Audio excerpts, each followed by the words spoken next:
modifiable lifestyle factors, and they're all equally important and super important if you want to have optimal health.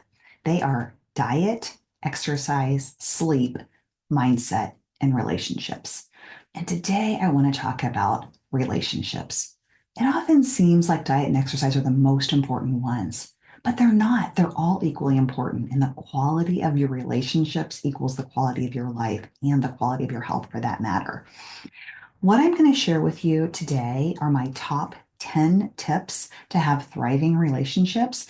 And this comes from the book that I co-wrote with Nate Long called The Path of Intention. In the book, we talk about all of the five modifiable lifestyle factors in great detail. So I'm going to share with you a little excerpt from the book about relationships. So here are my top 10 relationship tips. So number one is to identify your top five. According to psychologist Robin Dunbar, humans have the capacity for around 150 relationships, somewhere between 100 and 250. But out of that number, we only have the capacity to maintain about five close relationships. Who are your top five? It's important to know.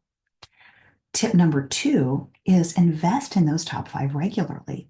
I think it's so easy today in our world of connectedness, with social media and cell phones and email, that it's very easy to connect with so many people that we may unintentionally neglect the top five. So thinking about the people that are there for you in times of need and that you can call when you need them, and are you giving them the best of you, or are you giving them the scraps that's left over after you've given the best of you to the rest of the world?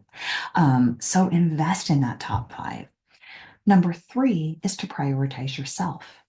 I'm in my top five because I spend more time with myself than anyone else. We all have this kind of roommate in our brain that's constantly narrating our day. And I did this well and I did this bad. And it's talking to us all day long.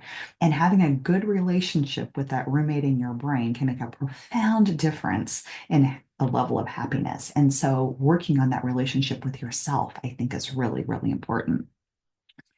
Tip number four is to read the book, The Five Love Languages by Gary Chapman. I love this book. I read this years ago and I've read it again more recently. But he talks about five ways that we give and receive love. And if you are giving love in a way that somebody you love doesn't receive love, they aren't going to feel loved by you.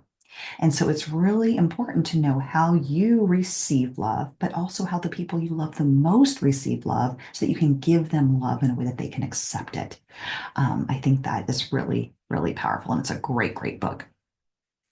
Number five is don't take those that you love the most for granted. Have you ever done this? Because I have, like, kind of in a foul mood and you're being sort of snippy or not really nice to your family. And then you see someone and you turn on your happy face and you immediately greet them with love and gratitude that you're not extending to your family. I remember one day feeling kind of in a crabby mood, and I think we stopped at a gas station, and I got out of the car and saw someone I know, and I all of a sudden just changed my demeanor immediately. I'm like, "Oh, hey, how are you?" And I wasn't giving that same level of love and attention to the people that were in the car that I was traveling with, and it just made you stop and think because that's not okay, but we all do it, right? So I try to intentionally not do that. Not perfect, but number six is to forgive easily. Holding on to resentment hurts you way more than it hurts the other person. And so you're hurting yourself by not releasing that energy and forgiving easily. Doesn't mean you need to forget, but forgive easily. Number seven is to limit social media. Social media is great, and I love social media. You can gain so much information and you can remain connected to so many people through social media. But remember, you're comparing your own real life with the good and the bad and all the things to someone else's highlight reel, because that's what we post on our social media is all the good things, right? And so it tends to make us feel like our lives aren't that great compared to somebody else's life because we're only looking at the good of their life. And the truth is, in our life, we have good and bad, and they do too, but they're just posting about the good. Number eight is to remember that the kids will grow up and move away one day. So it's really important to invest in your kids and have great relationships with them, but to remember your spouse and to invest in your relationship with them because the kids are not going to be there forever and they will grow up and move away and have lives of their own one day, and it happens very quickly. Number 9 is to set boundaries. This is something I used to be terrible at, and now I'm a lot better at. Instead of just responding to whatever life throws at me, I want to be intentional about how I spend my day and where my life is going. And that requires having some intention and saying yes to the great, but maybe no to the good.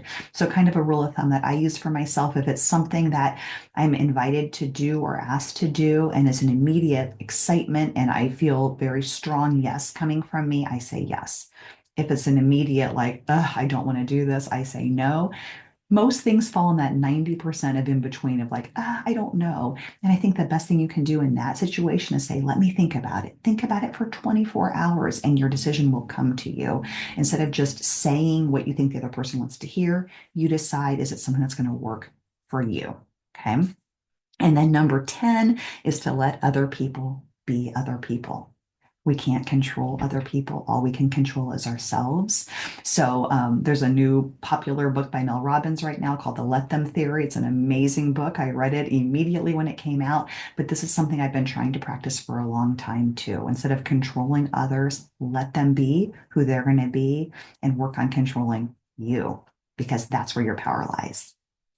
I hope these tips help you have great relationships. This is not easy stuff, but it is stuff that's worth working on because it does improve the quality of your life and your health.